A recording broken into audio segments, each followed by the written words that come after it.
Vi a mi mujer besarse con otro hombre el jueves por la tarde. No fue un error. No fue un malentendido. Fue un beso con lengua, con manos agarrándose la cara, con ojos cerrados.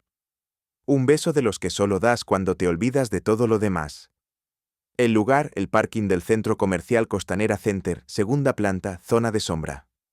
Yo no tenía que estar allí.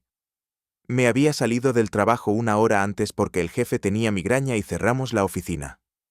Decidí pasar por el Falabella a mirar unos auriculares nuevos. El destino tiene un sentido del humor retorcido. Estaba subiendo por la rampa cuando la vi. Isidora, mi Isidora de espaldas con esa chaqueta de cuero que yo le regalé en su cumpleaños. Pensé que era una coincidencia graciosa. Me hizo hasta ilusión verla como si la hubiera casado en plena sorpresa de cumpleaños para mí. Pero entonces apareció él, un tipo más joven, alto, con esa barba recortada a propósito para parecer descuidado pero elegante. La abrazó por detrás y ella se giró. Y ahí fue cuando pasó el beso, lento, largo, seguro. Me quedé quieto dentro del coche sin apagar el motor. No toqué el claxon, no bajé la ventanilla, no hice nada, solo miré y algo dentro de mí se rompió de manera silenciosa, como cuando se cae una taza al suelo de mármol, pero nadie está cerca para oírlo. No fui a por los auriculares. Di la vuelta en la rampa y salí del parking sin que me vieran. En ese momento supe dos cosas. Mi vida no era lo que yo creía. Esto no iba a terminar con una conversación tranquila en la cocina. Durante el resto del jueves no dije nada. No hice un solo gesto que delatara lo que había visto. Cuando Isidora llegó a casa por la noche, sobre las 9, yo ya estaba en el sofá con una cerveza, la tele encendida, pero sin volumen, fingiendo que veía cualquier tontería. Me saludó como siempre, un beso rápido, casi automático, y se fue directa al baño a ducharse. No se le notaba nerviosa, no al menos como uno esperaría después de haber besado a otro hombre en plena tarde como si no existiera el mundo. Pero yo sabía lo que había visto y en mi cabeza se repetía la misma escena una y otra vez como un vídeo maldito al que no puedes darle pausa. No pregunté, no la confronté. No hice la típica escena de película con gritos, lágrimas o insultos. No porque fuera mejor persona, sino porque quería entender. No me bastaba con saber que me estaba siendo infiel. Necesitaba saber con quién, desde cuándo y sobre todo por qué. Esa última parte me carcomía más que el resto. No éramos perfectos, pero tampoco teníamos una relación rota. O eso creía. El viernes me inventé una reunión en la oficina y me tomé el día libre. Me pasé la mañana en el coche frente al liceo donde trabajaba Isidora. Sabía que tenía clase a primera hora y luego un par de horas libres antes del almuerzo. No fue difícil reconocer al tipo. Llegó en una moto, casco negro, vaqueros ajustados, una cazadora de cuero que parecía sacada de un catálogo de moda juvenil. Se saludaron en la puerta como si nada, como si fueran solo compañeros. Pero a los 10 minutos los vi salir caminando juntos hacia la cafetería que hay a 3 calles. Los seguía a pie, manteniendo distancia. Se sentaron en la terraza y ella le tocó la mano al hablar. Reía. Se le notaba relajada, cómoda, como no la había visto conmigo en semanas. Cuando salieron, él la acompañó de nuevo hasta la esquina del liceo y le dio un beso en la mejilla. Un gesto simple, casi respetuoso. Pero yo ya no era idiota. Ya no veía lo que quería ver. Vi a una mujer que estaba cómoda con otro hombre. Vi a una mujer que había rehecho su vida en silencio, sin decírmelo, sin consultarme, sin darme ni la más mínima oportunidad de arreglar lo que fuera que ella consideraba roto. Esa tarde, mientras ella preparaba la cena y yo fingía revisar unos informes en la tablet, tomé una decisión. Quería saber todo, pero no iba a preguntarle directamente. Iba a hacer que se sintiera segura, que creyera que yo seguía en la oscuridad, que todavía tenía todo bajo control. Así soltaría más detalles sin darse cuenta. ¿Qué tal el día? Pregunté como quien lanza una piedra al río solo por escuchar el sonido. Agotador, respondió dándose la vuelta para servirse un vaso de vino. Los chicos hoy estaban insoportables. No sé qué les pasa cuando se acerca el fin de curso. Y Javiera no había quedado para tomar un café. Le solté sin levantar la vista. Ah, sí, pero al final no pudo. Me fui sola a dar una vuelta antes de volver a casa. Lo dijo con naturalidad, sin titubear. La tranquilidad con la que mintió fue lo que más me dolió. No dudó ni medio segundo. No hizo una pausa para pensar qué decir. Tenía ese cuento más que preparado. Eso me dio una pista. No era la primera vez. No era un desliz. Estaba organizada, segura, con la historia bien montada. Y eso, en vez de hacerme explotar, me hizo sentir una mezcla de rabia y respeto. Porque si alguien es capaz de sostener una doble vida con esa frialdad, merece enfrentarse a una respuesta igual de fría y calculada. Pasé el fin de semana haciendo cosas normales. Limpié el coche, fui al supermercado, cociné el sábado por la noche como siempre y Isidora también se comportó como siempre, lo que me permitió confirmar lo evidente. No tenía ni idea de que yo sabía. Esa seguridad me dio el control que necesitaba. Empecé a reconstruir su rutina desde fuera con la precisión de alguien que quiere encontrar una grieta en una pared. Revisé los horarios de sus clases, busqué en redes sociales si el tipo de la moto tenía algún perfil abierto. Lo encontré. Se llamaba Matías. Tenía 32 años y daba clases de educación física. En sus fotos aparecía con otros profesores en excursiones escolares, en cenas de fin de curso y en una foto vieja de hace casi un año vi a Isidora en segundo plano. No estaban juntos, pero ella estaba ahí. Fue entonces cuando lo supe. Llevaban tiempo viéndose. No sabía cuánto, pero más de lo que quería imaginar. Y aún así dormía en mi cama, comía en mi mesa, sonreía como si nada y yo me dejaba porque necesitaba el momento exacto para soltar el golpe. Uno que no pudiera ignorar, uno que no se resolviera con lágrimas, disculpas o excusas, uno que doliera de verdad. Esperé hasta el miércoles siguiente para hacerlo, no porque necesitara más pruebas, sino porque quería ver hasta dónde era capaz de llegar con su teatro. Durante esos días Isidora siguió comportándose como si todo estuviera bien. Cocinaba, me hablaba de sus clases, hacía comentarios sobre series que podíamos ver juntos. Me besaba al salir por las mañanas y me mandaba mensajes a media tarde preguntando si quería que trajera pan o leche. Yo respondía con frases cortas, sin emoción, pero lo suficientemente normales para no levantar sospechas. La noche anterior a la confrontación me acosté antes que ella.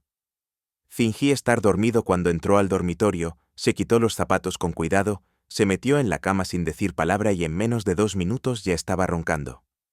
Supuse que había estado con él, que había pasado la tarde en su compañía, que tal vez habían tenido sexo en algún hotel de las afueras y aún así dormía tranquila como si nada. Me pasé toda la noche despierto, sin moverme, mirando al techo. La mañana del miércoles me levanté temprano, preparé café para los dos, le serví su taza y le deseé suerte con sus clases. Sonrió y me dio un beso en la mejilla. Yo le devolví la sonrisa, pero por dentro ya estaba decidido.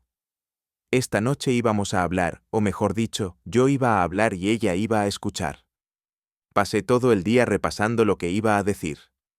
No tenía un discurso ensayado ni frases rimbombantes, solo una serie de datos concretos, momentos observados, mentiras repetidas.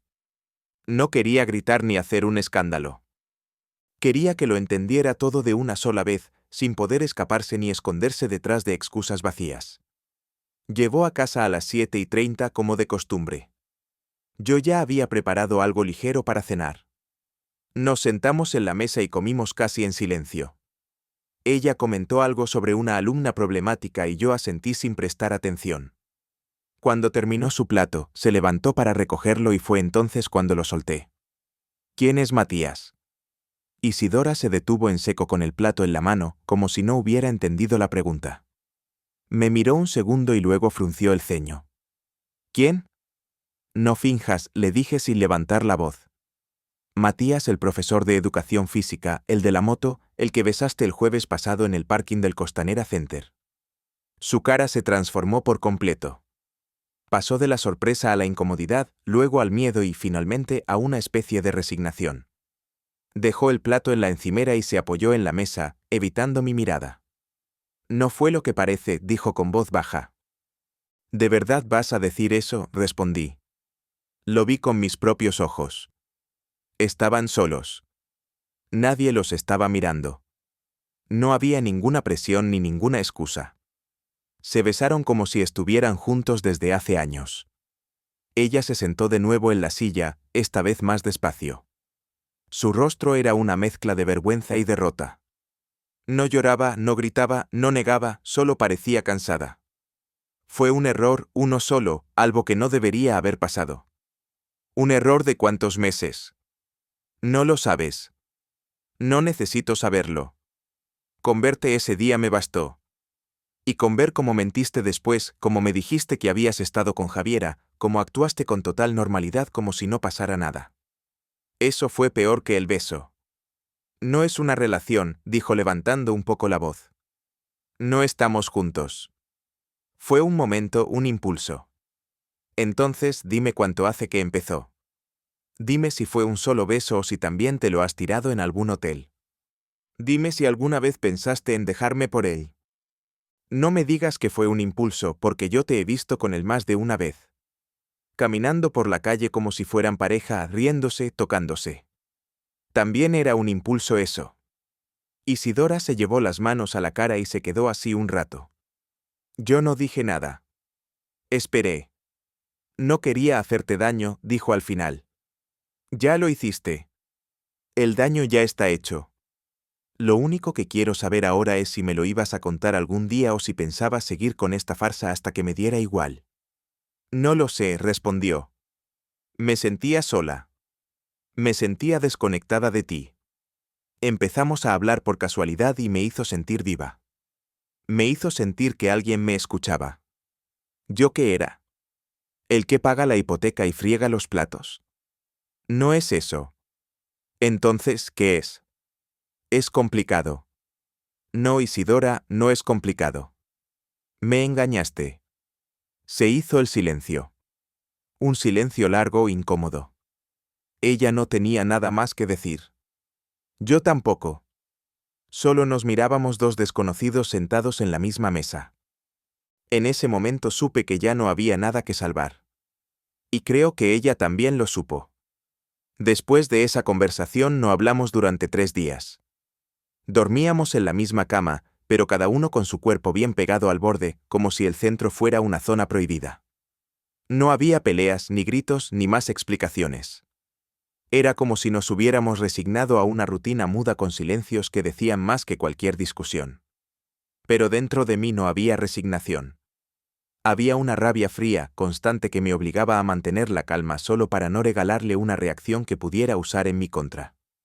Yo sabía que no podía dejarlo así, que no bastaba con echarla de casa o pedirle explicaciones hasta desgastarnos.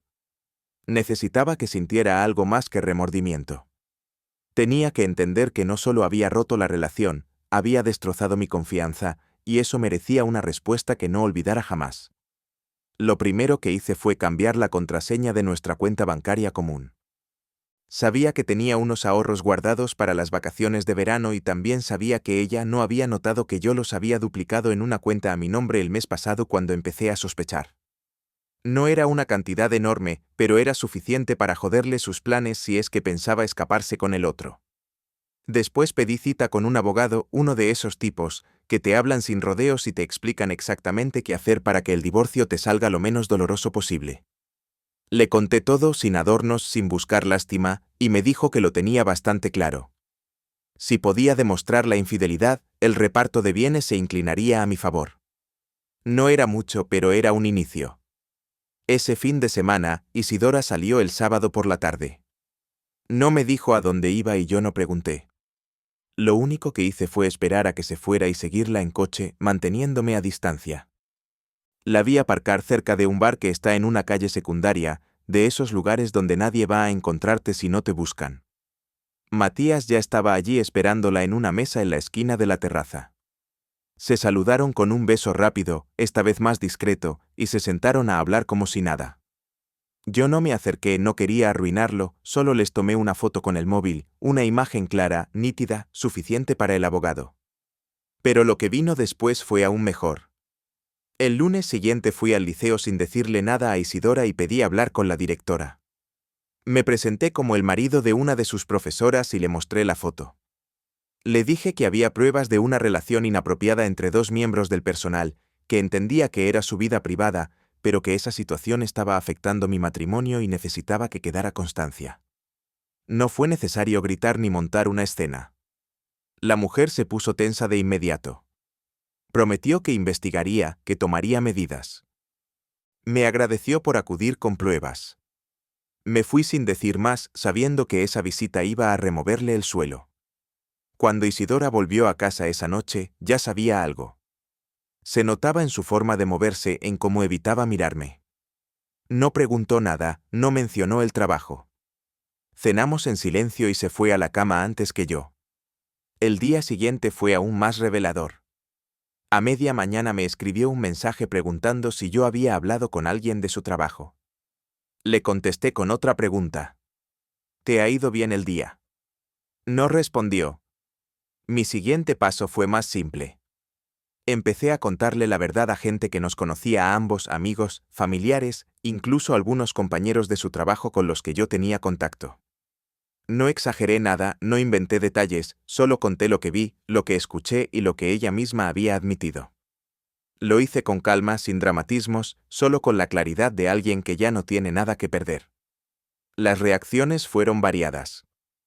Algunos se sorprendieron, otros fingieron que no sabían nada, pero todos lo comentaron y sabía que eso le llegaría. Lo último fue la invitación a cenar con su madre, una mujer que siempre me trató bien, pero que tenía una visión bastante estricta de lo que significaba el compromiso. Isidora no quería ir, pero insistí.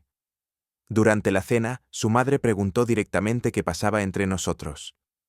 Yo lo solté ahí mismo, sin rodeos, sin pausas, con todos los detalles importantes. Isidora no dijo nada, solo agachó la cabeza.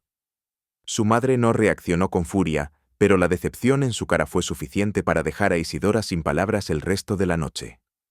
Cuando volvimos a casa, me miró con una mezcla de odio y tristeza. ¿De verdad necesitabas hacer todo esto? No, pero quería. Porque tú elegiste traicionarme y yo elegí no callarme. Ella no respondió, se encerró en el baño y yo volví al sofá. En ese momento supe que ya no había marcha atrás. Lo que habíamos construido estaba roto. Y no solo por el engaño, estaba roto porque yo ya no la respetaba y ella ya no podía mirarme sin recordar lo que había hecho. Pasaron 2 semanas desde aquella cena con su madre. Durante ese tiempo, la tensión en casa se volvió insoportable, no por gritos o peleas, sino por la falta absoluta de contacto. Nos cruzábamos en el pasillo, compartíamos la cocina durante minutos sin dirigirnos la palabra y dormíamos en la misma cama sin intercambiar una mirada. Había días en los que pensaba que ella iba a decir algo, cualquier cosa, pero solo se limitaba a meterse en su rutina como si lo que había pasado fuera una incomodidad más, como si yo hubiera exagerado y todo fuera parte de una crisis que podría resolverse sola. Lo más triste fue darme cuenta de que su mayor temor no era haberme perdido, sino haber sido expuesta. No intentó explicarse más allá de aquella noche de la confrontación. No intentó arreglar nada. Solo esperaba que todo se calmara por sí mismo y que yo me quedara allí resignado como si no tuviera opciones. El viernes por la noche, después de terminar una llamada con el abogado para cerrar los primeros pasos del divorcio, decidí que no podía seguir estirando esto más, no por ella, sino por mí. Ya no podía soportar un día más en esa farsa.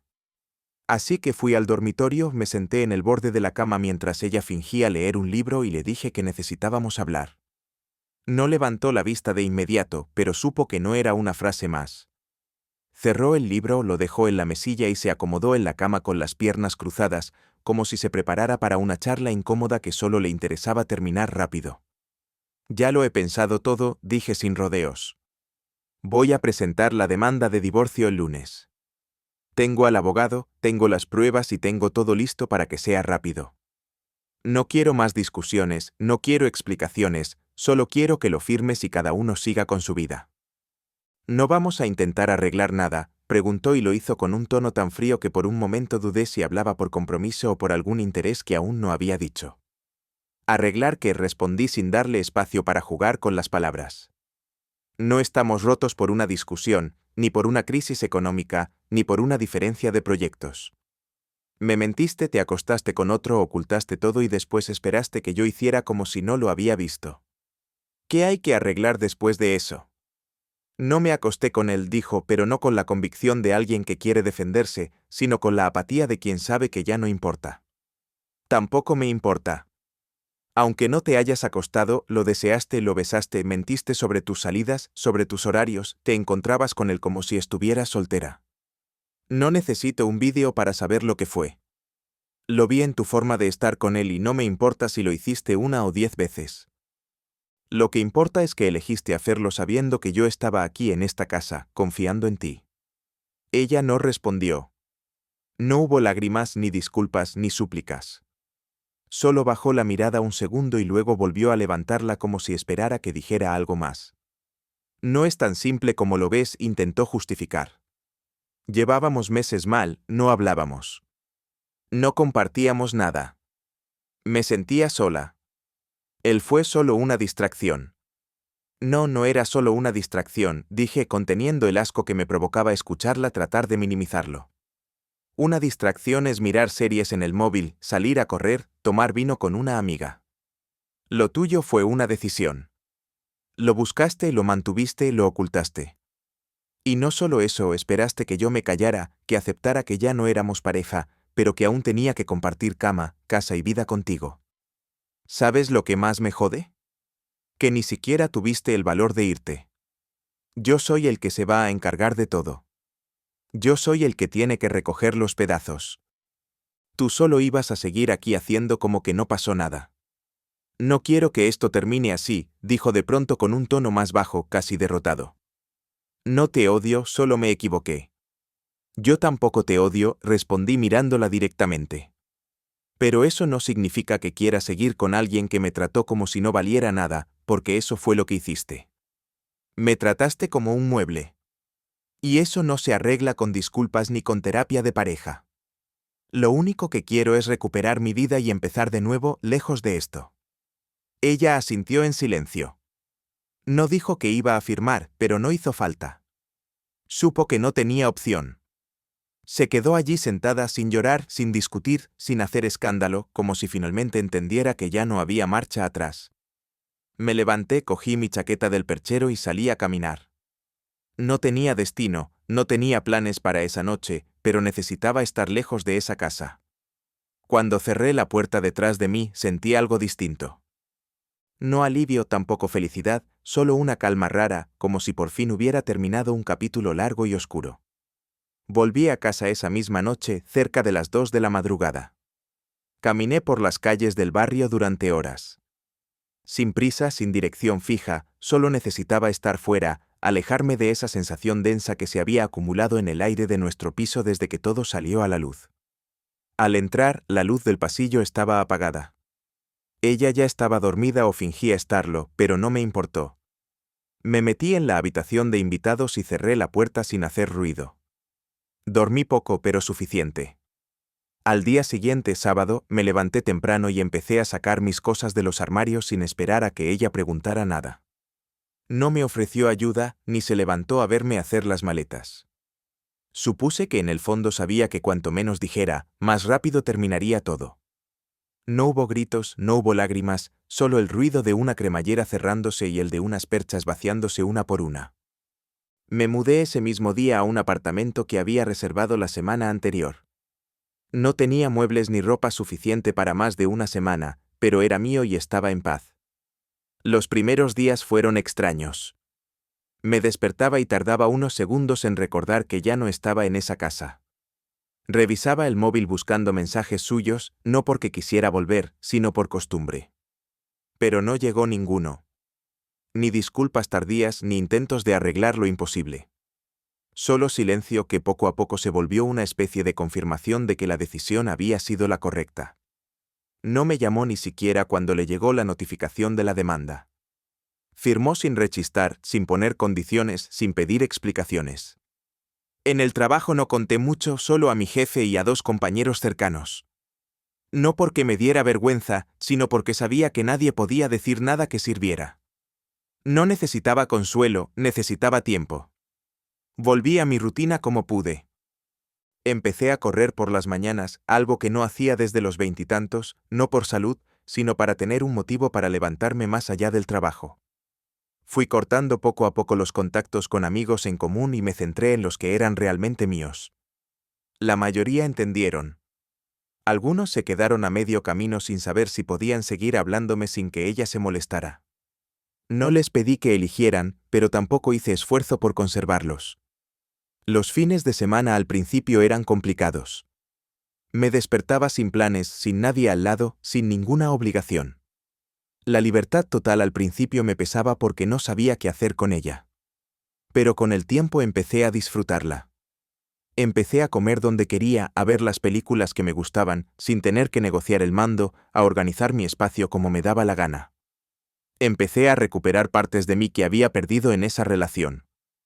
No porque ella me las hubiera quitado, sino porque yo las había dejado de lado por comodidad, por costumbre, por creer que ceder era amar. Y ahora entendía que muchas veces cedí más de la cuenta. Un mes después de la separación definitiva, me escribió su hermana.